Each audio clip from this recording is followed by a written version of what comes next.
happy thriving Thursday. So today I wanted to show you how to do a smart route on showing time. So if you have multiple properties that you're going to show a client, how do you easily calculate the quickest and smartest route possible? So let's go ahead and jump on in. Hello, today I am going to show you how to use the smart route feature on showing time. So you're going to search for the houses that you want to show. However you do that, I'm just going to randomly choose 3 here to demonstrate. Down at the bottom, hit showing time. Select how you'd like to receive confirmation and add to showing cart. You could create a new showing cart, hit next.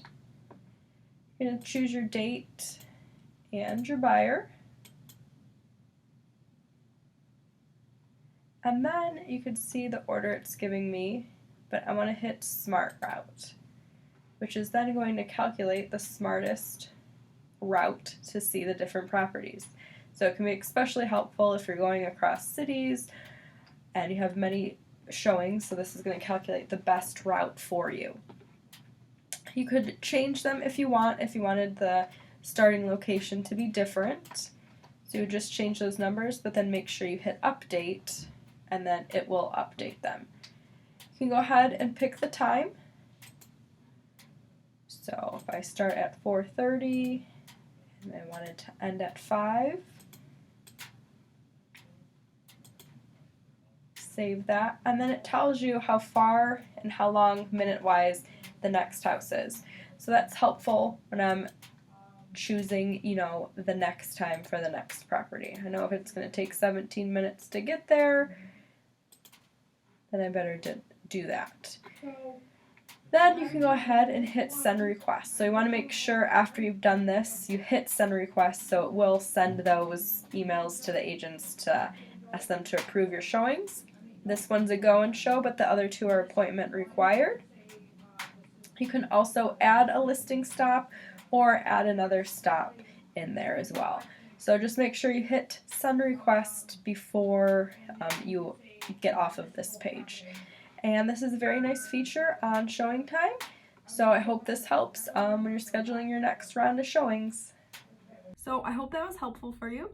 I also just had a couple of quick industry updates coming at you. So on the eve of March 4th, so when you wake up next Thursday morning, ABO accepting backup offers will be an option for you to mark your listings as ABO accepting backup offers. So if you as the buyer's agent don't like that, make sure your PA is protecting your buyer, and there's some stipulation in there saying either after the inspection contingency, the house will be marked pending, not ABO.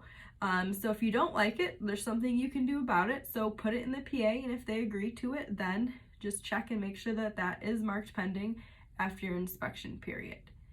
Also, as of Tuesday, 2/25, CenturyLock is releasing an update to where they're going to have a little icon, I think it's a little clock up in the upper right hand corner that you can hit after your showing, which will then notify the listing agent and the homeowner that your showing is over and that the homeowner can return to the property. There's a similar feature in the Showing Time app if you're using that, but now it will be in the CenturyLock app also. So that's kind of a nice feature to let the homeowner know that they can return home. So it's kind of like when we had VHS, like Be Kind, Rewind. So just be kind, let them know that they can come home and your showing's over. So a couple updates and the smart route. Hope everyone's having a great thriving Thursday and you're super successful this year, and have a great weekend.